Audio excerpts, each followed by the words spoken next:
জামাত ইসলামের আকিদা ভ্রান্ত, তারা সাহাবী বিদ্বেষী। জামাত ইসলামকে সাহাবী বিদ্বেষী বলা হয় কেন? আলহামদুলিল্লাহ ওয়াসসালাতু ওয়াসসালামু আলা রাসূলিল্লাহ, আম্মা বাদ। যারা জামাত ইসলামের বিরুদ্ধাচরণ করছেন তারা নিজেদের পক্ষ থেকে কিছু ইস্যু তৈরি করে নেন জামাতের বিরুদ্ধে কিছু বলার জন্য।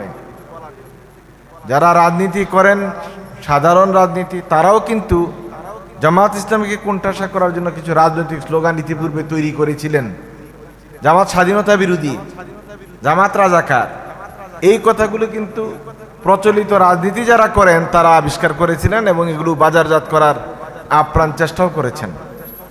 কিন্তু আলহামদুলিল্লাহ সময়ের বিবর্তনে, অবস্থার পরিবর্তনে এখন এদেশের মানুষ জানতে এবং বুঝতে শিখেছে যে স্বাধীনতা বিরোধী স্লোগান তৈরি করে স্বাধীনতার সপক্ষের লোকের কথা বলে এই দেশে দুর্নীতি, মানুষদের অধিকার হরণ, জুলুম, নির্যাতন, গুম, খুন, হত্যার রাজনীতিকেই শুধু প্রমোট করা হয়েছে। সুতরাং এই ধরনের স্লোগান কিন্তু এখন আর সাধারণ রাজনীতিতে চলে না। এই জামাত ইসলামীকে সাহাবী বিদ্বেষী বলা ধর্মীয় কিছু দলের স্বভাবজাত চরিত্র, তারা এটা দিয়ে জামাতকে কোণঠাসা করতে চায়, কিন্তু প্রমাণ করতে পারে না যে জামাত ইসলামী সাহাবা বিদ্বেষী। এদের কোনো কাজ নেই, কিছু বলতে না বলতেই একটা বহসের ডাক দেওয়া, আসেন বসি বহস করি, এই ধরনের কিছু ফাফা বুলি দিবে আর মানুষদের মাঝে একটা বিভেদ বিরোধ তৈরি করে রাখবে, জিয়ে রাখবে নিজেদের স্বার্থকে চাঙ্গা করার জন্য। তারা কোনো শক্তিশালী ইসলামী দল তৈরি হোক এটা মূলত মনে প্রাণে চায় না। সাহাবায়ে কেরাম রাদিয়াল্লাহু তাআলা আলাইহিম আজমাইনদের